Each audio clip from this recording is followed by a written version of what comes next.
3, 2, 1. Hello and welcome back to the Quality Antics podcast. My name is Dave and I'm your host. I'm a freelance videographer interviewing some interesting people that I have met along my journey. Today's episode we are talking with my fiancee, the wife-to-be, Nicole Cusiel. Now she started her own business. She was part of the reason that I started mine, I think. She inspired me. So she's got some really cool stories. So let's dive into it. Welcome, Nicole Cusiel. It's really good to have you here on the Quality Antics podcast. How are you? Thanks, mate. Good to be here. I'm good. Nice. Yep. Can you just tell the wonderful people out there listening a little bit about yourself? Give your quick intro. So, if you haven't established already, I'm Dave's other half, better half. And I basically, you want to know about my job? What I do? Everything, Okay. Not just your job, yeah. So I'm born and bred Christchurchian. Wow. Cantabrian? No, Christchurch. But is Christchurchian a thing? Broadly. Well, yeah. Okay, sorry, continue. More broad, I'm Cantabrian, yes, but Okay. strictly. So I work for myself. I run a small business called Head to Tail, and I offer pet care and behavioural services. So basically a whole array of stuff, any way basically that I can help out any pet owners. So it ranges, a lot of my time is spent dog walking, dog training, behavioural consulting, mobile vet nursing services, anything really that can help out pet owners when they need it. So yeah, it's my background. I went from high school, knew that I wanted to work with animals, so I went straight out of school and did my vet nursing certificate. I went straight into working in a vet clinic, and I just knew that I wanted something more. It was great working in a vet clinic, but a lot of work and a lot of emotions for not much in return, unfortunately. So yeah, just went back to university, figured out a few things, and then kind of decided, right, let's just do it and do it on my own. So yeah, and then here I am. Nice. The first question I was going to ask is, tell us a little bit about the story behind you starting your own business, but you've kind of summed it up really nicely. Yeah. Now, Nicole, I got to witness firsthand that entire story, so I'll have some personal anecdotes there. So yeah, Anything you would adjust, or does that sound okay? No. Sounds accurate? Sounds Good. great, Okay, yeah. good. So you were working for a vet clinic, Mm-hmm. and the parts that you really enjoyed, what were those? Because I know there were some parts you mentioned that you didn't really enjoy the whole experience. What was it that you took away and that you really enjoyed? So, like any job, there's bits that you love and then there's bits that you'd rather not do. But I mean, as a whole, it was a pretty great job. So, obviously, you got to deal hands-on with animals. So, a vet nurse basically is, you think of a human nurse, we do... Basically, we care for the animals. We not only that, we're receptionists, we're cleaners, we're anaesthetists, we are hands-on recovery. So there's a lot involved. Yeah. So it was awesome. Like, it was very cool, and your skills are always expanding and everything. But at the same time, it's just really tricky because to sum it up, the pay was absolute, peanuts. Yeah. So, and it's hard to live these days off of income like that. So as much as I loved it, I sort of decided that just something more, not only for, the fact that the vet clinics these days are all going towards the corporate side. All these big companies are coming in and buying them out. And so there's no locally owned. So basically I found that with the corporate side of it, that all the emotions were kind of removed a little bit. They, we are to do this, we're to do this, we're to do this way. No, don't take into consideration the individuals, the situations, remove all empathy, sympathy from the cases, and basically this is what we have to do. So that was the point where I was like, nope, this is not for me, I'm out of here. The reason why we're working with animals and with people is because we care, and working for the corporates kind of made it feel like we didn't care, we weren't allowed to care. So that's really why the sole purpose of my job, although it is pet care, it's really for helping out the owners and providing help and care and just someone to chat about. Like, a lot of people love to just talk to me about their animals. Like, you'd be amazed at how many stories I get and how many pictures I get sent. And it's cool. It's really nice to be able to be on the receiving end and feel like my clients are my friends. You know, they feel welcome to send me these sorts of things and updates and silly messages all the time. So it's really cool. Because they know that you care about their animal and that you care and I about can relate to yeah. them, you know, like I really appreciate that sort of stuff. I always say to people, like, if you've ever got any cute pictures, just like send them through to me. I will appreciate them. Like, I'm not that person that goes, oh, another dog photo. Like, I love it. So yeah. You're so that's me. Yeah. Early on, when I for those who don't know me that well, maybe you're new to our lives, Earlier, 5 years ago or so now, I said to Nicole, I really want to get a dog. And Nicole was well versed in the world of canines, and she was like, are you sure? There's a lot to this. And I said, no, I'm really confident. So I did a lot of YouTubing and a lot of Googling. And then from there, I was like, oh yeah, let's do it. So I ended up picking up a dog from a place called Dog Watch in Christchurch. They kind of rehome dogs that might have had a really rough start to their life or whatever. And I'm 5 or so years in. But one thing that you mentioned to me really early on when getting a dog was like, oh, just you wait. Your camera roll is going to be littered with the pics. Totally. And you don't understand until you get a dog. Yeah. It must be like a kid. It must be the same with a kid. Yeah. Totally. Because I don't get the kid pics.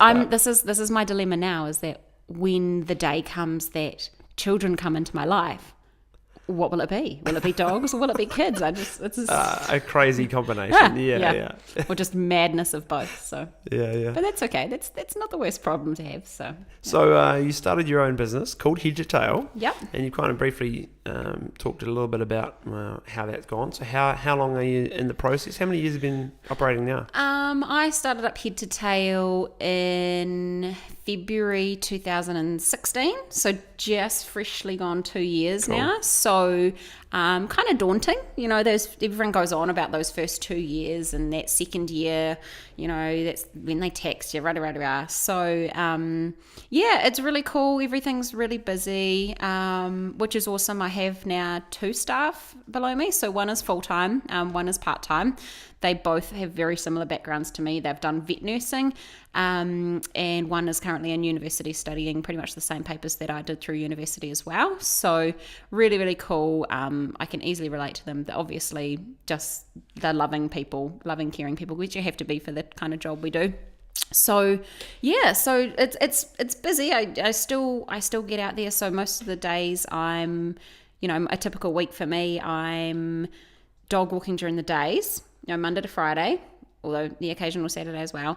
And then in the evenings and in the weekends, I am doing dog training, mobile vet nursing services, puppy classes, all that sort of stuff. So it's a really cool mix. So having 2 people with me to kind of help out with that is really cool, because sometimes it's a case where you do, and this is very typical, I do, like, you know, on average probably about 3 or 4 hours walking a day.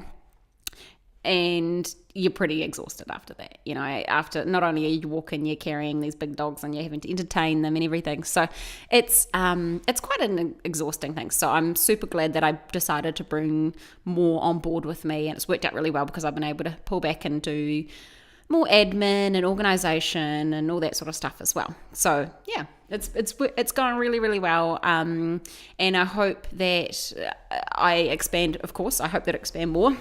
The way that I've kind of set out is that I was lucky enough to, when I first started out the business, I was working at the vet clinic part-time still. So business part-time, vet clinic part-time. And basically I said to myself, look, I want to build up what I am, who I am, what we offer based on based on word of mouth. So rather than do some massive Facebook marketing or, you know, advertising here and there and everywhere and paying lots and everything, I'd rather build my business up based on word of mouth, which is really, really cool. I think it goes a long way, definitely. You know, sometimes with advertising, offers, all those sorts of things, you tend to bring in clients that maybe aren't as genuine as you may prefer. Obviously, some people may be able to understand that. when it comes to clients, is that sometimes some aren't as genuine as others, but it's cool because word of mouth, people are coming to you because they've heard good things and they want to be involved with you, which is really cool, rather than you're cheaper than another person. So, so it's really cool. So I've been lucky enough to sort of build up from there. So pretty much every client I take on these days is based on, my friend, my family, this person recommended me, which is amazing. So it's very cool to be able to say that. So, and to be able to get busier from that point as well is really cool. Yeah, I guess it's pretty easy to buy into someone if you've heard, my Aunt Sally's just raving about you. That's why people must come to you like that and saying, Greg down the road just couldn't say highly enough of you, and that's pretty cool. For you as well, you get to hear about the cool stories, but also Definitely. they already think that you're going to be awesome because they've heard from their friends, which is quite nice. Well, hopefully they've heard that I'm awesome. Yeah. I haven't heard about the ones that haven't. Yeah. Going to put you on the spot here with a quick question. I'm going to paint a little picture. I'm a 27-year-old person, and I want to get a dog. Okay, so I'm just moving out of the renting scene, or maybe I'm still in it, potentially, and I want to get a dog. Sure, I work 40 hours a week, but I want a dog. Yep. What would be some things to consider in terms of breeds, but also things to consider in terms of, before I even think about this, what should go through my mind in terms of how it could change my life and that sort of thing? Okay, so I've had this conversation heaps lately because a lot of my friends are currently in the situation where they are settling down, potentially getting married, moving into their own homes, and so the next thing when they move into their new homes is get a dog, obvious. Yep. And so I've had this conversation heaps lately, actually. But basically, a dog these days it's a kid, basically. Yes, you can leave them at home and it's not frowned upon. But it's the kind of thing where it is a lot of responsibility, huge. So I would always say to people, if you're working long hours, that's fine. That shouldn't be the restricting point for getting a dog. You just need to make sure that outside of those hours, you are meeting the requirements and the needs of that animal. So obviously, every dog is different, and I think that every person should run through a criteria of what they want in a dog before they even look at any dogs in particular. It's really tricky to say, yes, a Border Collie would be perfect for you, yes, a Labrador, yes, a Fox Terrier, because every dog is different, and it really depends on, how willing you are, how much time you're willing to put into it. Puppies are mental. Puppies are crazy. They actually take up so much time and there's so much involved. And when you're in the puppy phase, you're like, oh my God, why do we do this? But then once you're past it, it's fine. You forget about it. It's totally cool. But it is a lot of work. So you need to make sure that you are willing to put that time aside. Not only physically, it's mentally a lot of work. So and I always say to people in that first year of their life, it's such a crucial time to make sure you set boundaries and you set them up for a successful and healthy lifestyle. So basically, it's really important that you take the time then at a really young puppy age to set them up for this in the ways that we lay down our house rules. This is what we do. This is how we act. And if you put in the hard yards when they're young, that means that hopefully you don't have to deal with a doggy lifetime of bad behaviours. A lot of people come to me around about the 2-3 year old mark, with behaviour problems, and that's mainly because they go, oh, okay, the dog is no longer a puppy, but it's still doing these things. Some people think that they just expect them to grow out of these behaviours, but they don't unless you tell them to. So, or at least you teach them to. So it's one of those things where it's actually a huge responsibility, a lot bigger than a lot of people expect, I think. So that's cool. Owning a dog is an awesome, it's an awesome privilege of ours, and it's one of those things where you just got to be smart about it. You just got to really take in all the realities rather than go, oh, that dog's really cute, let's get that. So yeah, I mean, I wouldn't openly be like, yes, get this kind of dog, get this kind of dog, unless I know the person really well and know what they want, really. So But is it like an online calculator where you say, I want a dog who is not crazy active, I want a dog who is medium size and this, and then they'll spit out like some suggestions? Yeah, Okay, totally. cool. There's those websites, but a lot of them are American, and then a lot of breeds that we don't get here, or if they are the same breeds, the dogs in America are dogs from that are different than dogs that are here. So it's one of those things where, yep, okay, plug in all these things, boom, this is your answer. Let's go get that dog. It's really not as simple as that. So much more to it than that. Yeah, heaps to it. And I mean, I don't want to put anyone off. Like, I hope this doesn't put anyone off getting a dog, but it's one of those things where I think a lot of people sign themselves up for it before they actually know the not the harsh realities, but just the realities that are involved with it, the responsibilities. So, yeah. Nice. Oh, fair enough. Let's totally get off the dog chat. Let's get off the dog chat. And I'm going to spring another topic on you. Okay. This is related to dogs in a way. You've been walking a hell of a lot more than you ever have before in terms of all the dog walking you're doing. Yeah. In that, you've picked up, these podcasts are quite nice to listen to. Podcasts are my life. You're deep into the podcast scene. Yeah, What are you liking? What are you listening to? And how's it going for you? Well, besides the Quality Antics podcast, what else are you listening to? Quality Antics, 8:30 a.m. on a Thursday they come out. Oh. I'm listening. So as I said before, like I do an average of probably about 4 hours walking a day. So I listen to, I kind of, there's only so much music that you can put on repeat and so much data that you can use downloading songs. So I listen to heaps of podcasts. I've gone through all the classics. You go through the top 5 on iTunes and I would have listened Serial, The top 5 or S-Town, top 50? Probably top 50 to be honest. Yeah. All of those ones, all those case files, those true crime ones. The I had a crime phase ones. of going through that initially, but now I'm past that. They're quite full on. They are full on, yeah. So I'm really loving, at the moment, there's an Australian podcast called The Pineapple Project. It's all about money and being smart with your money. And Cool. the lady who hosts it, I forget her name, apologies, but she is hilarious. She's a comedian. So it's just like a light way of dealing with these big topics, really. That's one. Another one that I've been listening to lately, and I've been filling you in every night with what I've learned each day. Yes. Yes.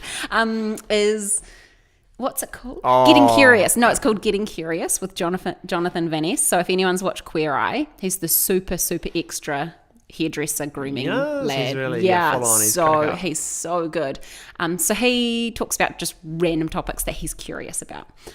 So like yesterday, I learned about, and this is going to sound really whack, I learned about eating disorders, I learned about gun violence in America, I learned about Agent Orange, like all of this, just a broad spectrum of stuff. So it's really a case of I binge podcasts, and then I run out, and then I'm like, I've got none left. So like I was really upset when I finished My Dad Wrote a Porno. That was so upsetting because it was so good. So just to clarify, that's a podcast for people who... Sorry, my dad did not make a porno. Yeah.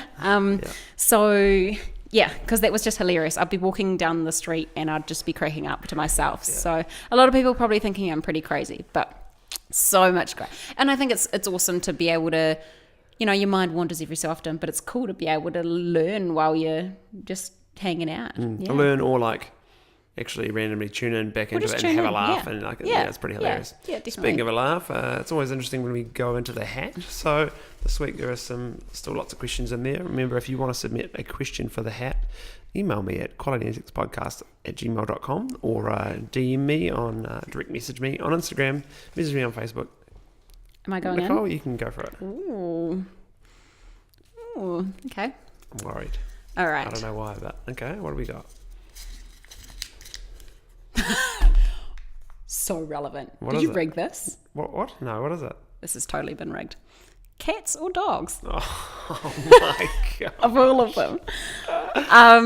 You know what Nicole's going to go.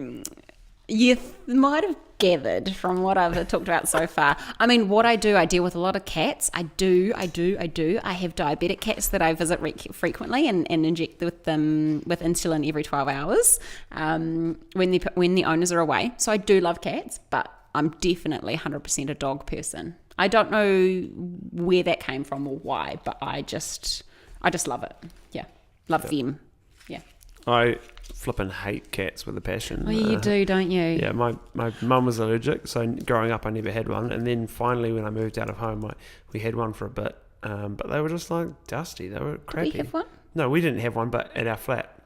Oh, you flat cats. Some of our other flatmates had them. And they just like attacked you or didn't hang out with you. And it's like once in a million, they're comfortable on the couch and they like cuddle into you. It's like, oh, that's cool. Yeah, they kind of do what they want, eh? And they always rule the houses. You know, they just kind of like, I'm just going to chill. I don't want to do that. I'm not going to do it. You know, it's like it's a great way to be. But and then they walk in.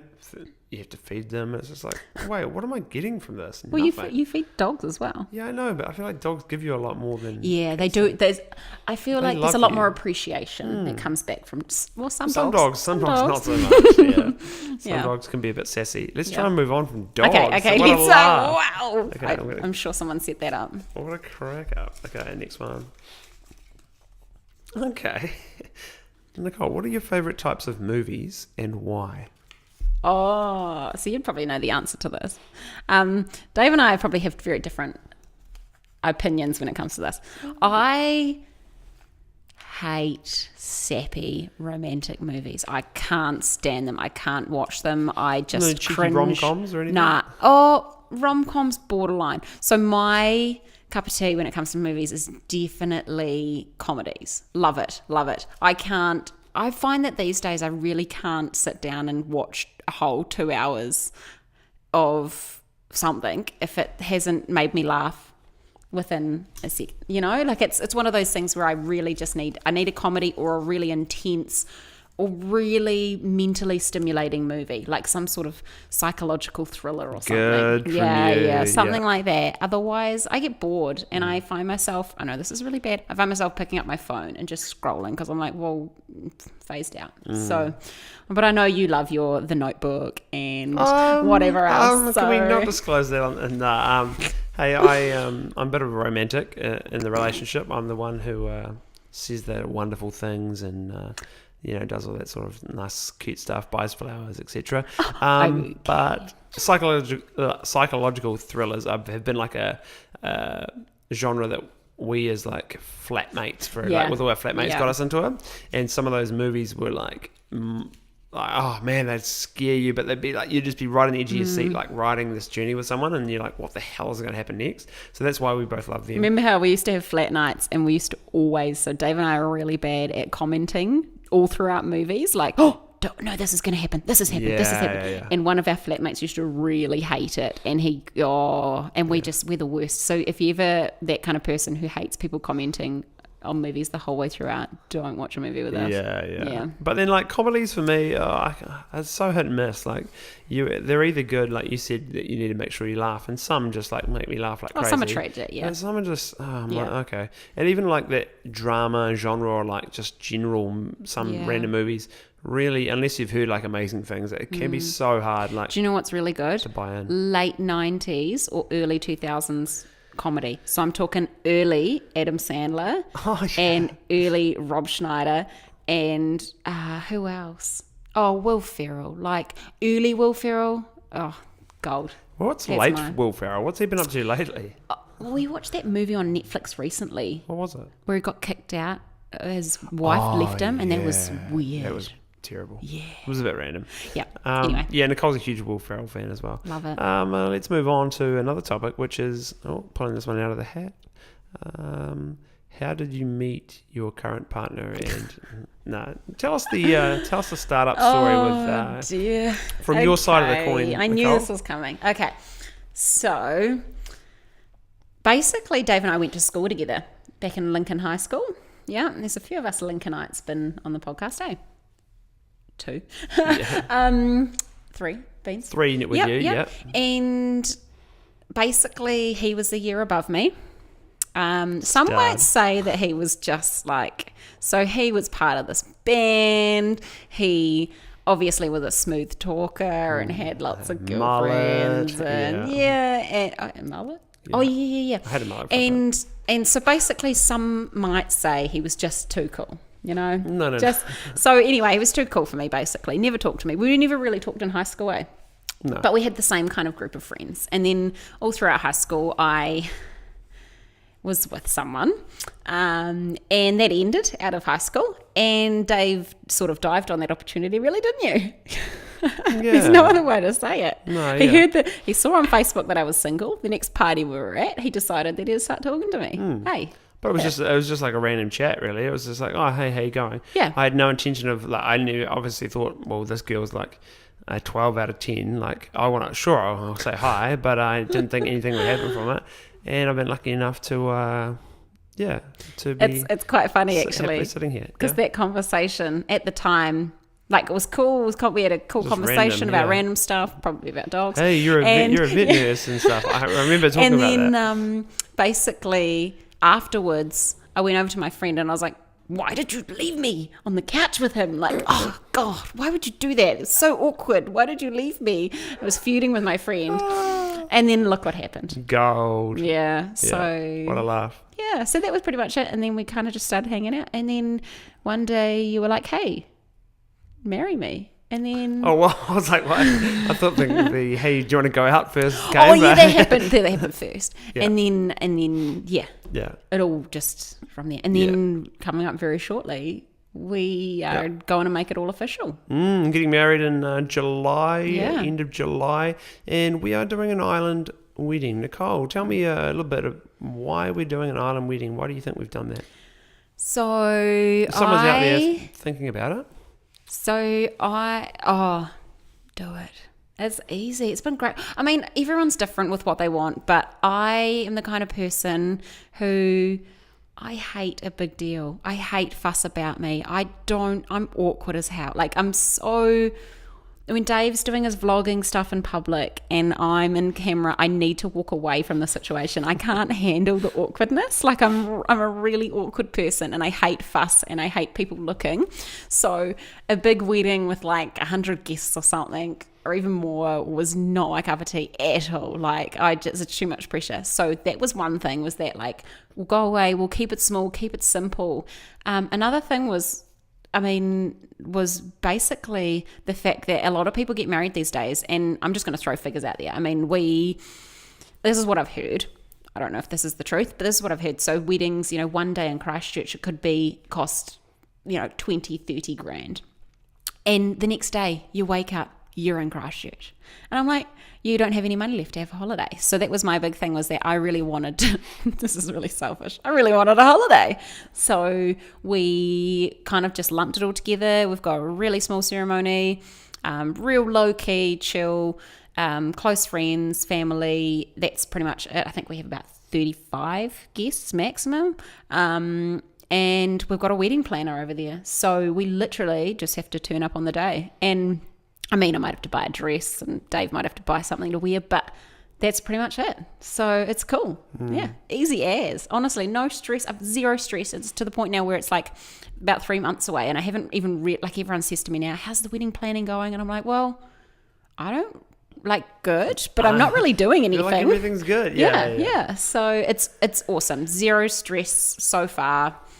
Amazing. So I would highly, I mean, we haven't had the wedding yet, but I would definitely thus far recommend it 100%. Giving it a good rating before we've even done it. Yeah. Yeah, but like you say, for some people, having 300 people there is like their cup of tea. Everyone's different. Everyone is entirely different with what they want. So like, totally, I respect the people that want 200 people. They want everyone to be there. They want to have it in Christchurch. Obviously, there's different reasons as well. Like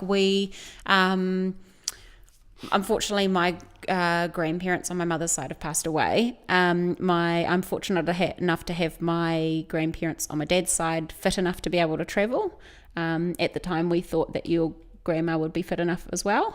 So that was kind of one of the reasons that we decided to. Obviously, if that would have changed things if close family couldn't be there at the time we made that decision, then that would have been a deciding factor, eh? Yeah, probably. Yeah. So, but even then, and if we'd been in Christchurch, we would have found some low key, chilled location and just done something pretty chill. I mean, I'm not going to lie. At the end of the day, it is kind of a selfish decision in a way. I don't know, but at the end of the day, it's for us, and it's really only like we're getting married. It's no big deal. It doesn't have to be this big deal if we don't want it to be. So that's it. Nice.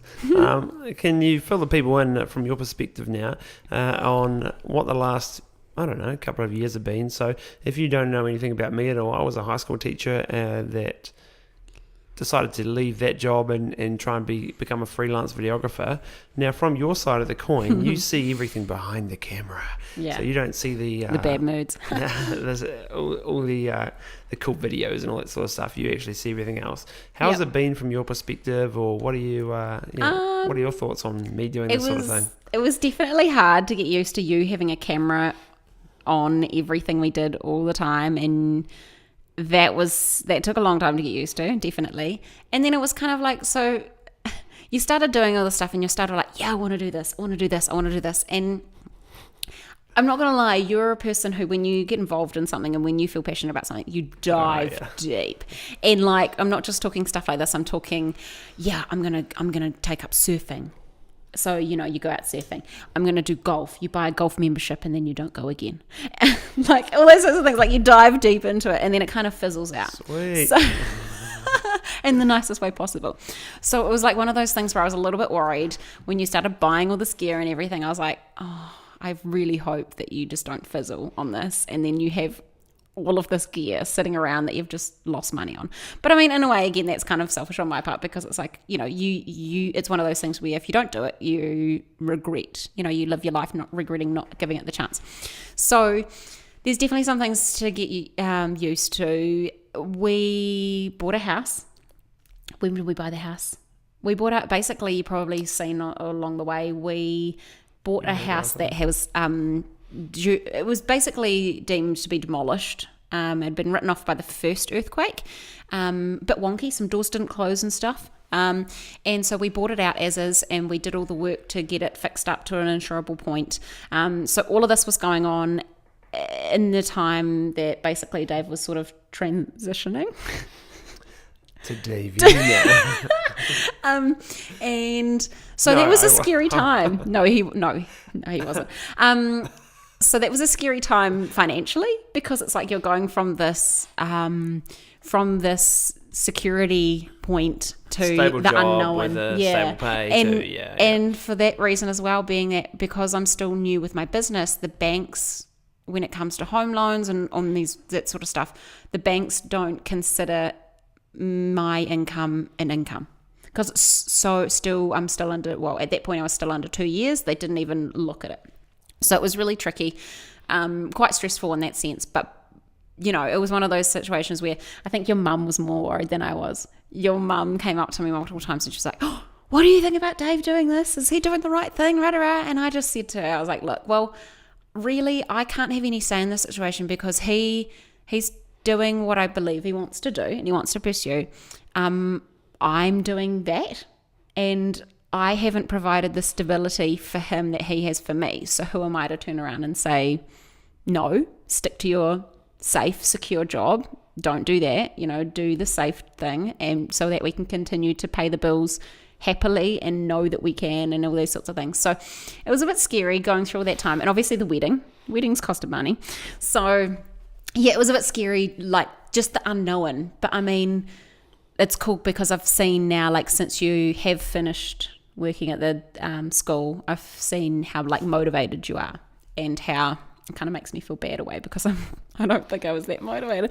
But anyway, how motivated you are, and it's kind of like, yep, okay, well, this will work. So I think the biggest thing was the financial side of it. But other than that, it's cool. I mean, it's hard to pull you away from the socials sometimes. I'm always like, Dave, get off your phone, Dave. You never call me Dave, but that's cool. No, I never call you Dave. It's Rizzo. Riz, get off your phone. Babe or something. Never. So that was another thing, is that he's always on his phone. Yep, sliding. But that's just DMs. classic. That's just classic naggy girlfriend thing. So that's cool. I feel like every man out there is playing Fortnite or like PUBG or some certain online game lately, and I'm like, Nicole can't complain. I'm not playing any games. If I'm on my socials as we call them, it's just like, well, actually, I'm doing this because it's like linked into what I do for a job. I need to be connected to the world and so need this to network. Yeah. Instead of sitting there mindlessly. So this is one thing. It could be. definitely could be worse. You could have an Xbox and you could be sitting there playing it. Yep. Anyway, the one thing I forgot what I was going to say. One thing about the social media side of it is that like it's finding that work-life balance. This is the one thing that I admit I still struggle with it, but I think I can see you struggling with it a lot more, and in turn I'm like, it's pissing me off. When you're new, you've got to you feel like you have to respond obviously responding quickly is a big thing, but you feel you have to say yes, you have to respond straight away, you have to do this. So no matter what time of day the phone's going off, you kind of have to deal with it then and there. And I remember feeling this way when I was very new as well, because I was like, potential for work, like great, I've got to do this, I've got to follow up on this right now. But really I've learned now to kind of put my phone down. When it gets to a certain time of the night, I go, cool, okay, switch off now. And I put it down my best ability. I put it down, I relax. If people, I've now got to the point where if I'm sitting down having lunch and someone rings me, determining on priority how busy and stuff it's, but finding that balance where I can go, okay, maybe I just put this off for 5 minutes. I chill for a bit and then I can get back to it. So that's one thing that I can see happening with you at the moment, is that you're like, you've moved into this new space and it's all very different because you've got all your gear here now. Where with having a home office, it's very hard to find that where's the line between work and home, and so that's one thing I admire with you. I feel like you're good at striking that balance. Whereas, like when I started in the home office, I was the worst because I wasn't gaming and stuff, but I'd be like, "Ooh, I could be working on this right now," and that's why I'm like, this is week 1 really of being in the office, and I'm already loving the fact that when you do leave at whatever time it is, you can't even work on stuff because all my that's laptop's one thing. Here. I'm kind of excited. That's one thing I do envy about not working for yourself. People who go to their jobs, they do their work, they walk out the door from their job, and that's it. Whereas here it's like, my phone's always going, this is always happening. So that's hard. But I mean, it's just trying to find that balance and the way, making it all work and kind of switching off. Switching off is hard. But I just think personally that if you love what you're doing, then love whatever. Like if someone called me about a job or something, I'd love to pick up the phone and talk to them about it because that's what I love to do. Totally. It makes it a little bit easier. Yeah, but then it's kind of like, it's that idea of starting out how you anticipate of going on as well. So like if you are now answering your phone at all hours, like you sometimes get messages at like 10:30, 11 o'clock at night and on Instagram or whatever, and it's like, well, if you message back straight away and they expect a fast response, then they'll kind of expect that in the future. And so it's kind of like, do you always want to be doing that? I don't know, everyone's different, everyone's totally different. It's your availability and it's your lifestyle and what happened. But yeah, it's definitely hard to kind of suss out where it all slots in. But personally, I hate it when people don't reply to me straight away. Like I had a real gripe. I messaged someone on you Facebook. Hate it, eh? If I don't answer my phone when you ring me, I can feel you like getting angry with me somewhere. It's the worst when you somewhere text in Christchurch and you replied, and then I call you 10 seconds later and you don't answer. I'm like, what on earth could she be doing that's more important? You should just. I'm like, that doesn't even make sense. But it happens all the time. Like I love calling people and just talking because I'm like, let's get this done. Let's communicate instead of waiting for a text. Yeah, that's one thing nowadays, is that it is really hard because a lot of people prefer emailing and they prefer texting, and it is much harder to get a response straight away. So you start a job and then you have to halt it because you have to wait for a response, but then you have to go do something else because it's so, I totally know what you mean. But at the same time, chill. Yeah, we're trying to get our chill on. I feel like I've watched a couple of movies this week because I've gone home, hung out on the couch with the dogs. So it's we're getting there. By the dogs, he means the dogs, not me. Yeah, Nicole wasn't there. She was out. I was away this week. Every guest gets a little moment to discuss the future of Christchurch and where they see the hot spots or where you would like the future of Christchurch to go. I'm interested. Cool. Your thoughts?